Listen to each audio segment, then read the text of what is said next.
सरकार को समर्थन मूल्य पर फसल बेचने के लिए किसान को अपने आधार नंबर की जानकारी देनी होगी। इसकी शुरुआत कपास की फसल के साथ हो गई है। केंद्र सरकार ने अधिसूचना जारी कर दी है। कॉटन कॉर्पोरेशन ऑफ इंडिया को कपास बेचने वाले किसानों को आधार का पंजीकरण कराना होगा। हालांकि ये नियम तभी लागू होगा जब संबंधित सरकार यानी कि वो राज्य सरकार इसे अपने गजट से प्रकाशित करेगी। लेकिन कुछ राज्यों में फसल खरीदने के लिए आधार की जरूरत पहले से ही लागू हो चुकी है। जैसे तमिलनाडु को ले लीजिए, समर्थन मूल्य पर धान की खरीद आधार पर ही होती है। आधार मांगा जाता है, उसके बाद ही समर्थन मूल्य पर धान खरीदा जा सकता है। हो सकता है भविष्य में कुछ और राज्य सरकारें कुछ और फसलों की सरकारी खरीद के लिए भी आधार जरूरी कर दें। सर, ऐसा क्यों कर रही है सरकार? धीमे धीमे सरकार समर्थन मूल्य की प्रणाली को शुभम पहचान से जोड़ने की कोशिश कर रही है। ऐसा माना जाता है कि भारत में समर्थन मूल्य प्रणाली के तहत जो सरकार खरीद करती है अनाज की, उसमें बहुत बड़ा हिस्सा बिचौलियों और मिडल मैन का है।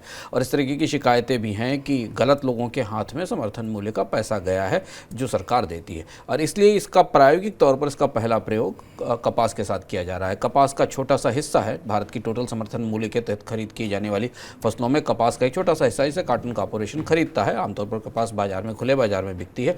लेकिन इससे यहाँ से अब इस बात के संकेत हैं कि धीमे धीमे अन्य फसलों के मामले में भी पैडी और यानी धान और गेहूं की खरीद, जो कि भारत की सबसे बड़ी समर्थन मूल्य पर होने वाली सबसे बड़ी खरीद है, इसमें भी आधार की पहचान पत्र को अनिवार्य कर दिया जाएगा। सब बताया आपको शुभम ने कि तमिलनाडु ने इसका एक प्रयोग शुरू किया था पैडी को लेकर। पैडी जो एमएसपी पर खरीदा जाता है उसमें आधार के जरिए आधार को सबमिट करना, बेचने से पहले और भुगतान लेने से पहले आधार को दिखाना ज़रूरी होगा।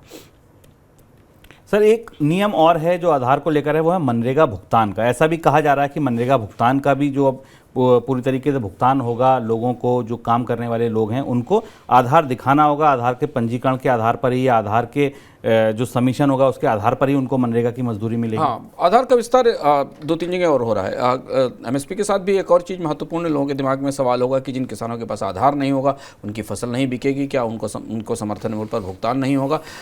जो नियम सरकार लेकर आ रही है, जो अधिसूचना आएगी उसमें कि किसानों को किसी न किसी तरीके की आइडेंटिटी प्रूफ को, पहचान पत्र को जरूर दिखाना होगा। अगर उनके पास आधार नहीं है तो आधार के लिए जो उन्होंने आवेदन किया उसकी स्लिप होनी चाहिए, या उन्हें बैंक की पासबुक, या उन्हें अपना voter ID card, driving license, कोई भी आइडेंटिटी सर्टिफिकेट फसल बेचने के समय जरूर दिखाना होगा। ये नियम अलग अलग राज्यों को भेजा जा रहा है लागू करने के लिए। ठीक इसी तरीके से मनरेगा को लेकर भी है। मनरेगा में अभी तक लगभग 85% पेमेंट ऐसा है मनरेगा के मजदूरी का जो आधार से जुड़े हुए या आधार लिंक्ड अकाउंट्स में होता है। लेकिन अभी भी 15 से 20% भुगतान मनरेगा के नगद में या बाकी रास्तों के जरिए किए जा रहे हैं।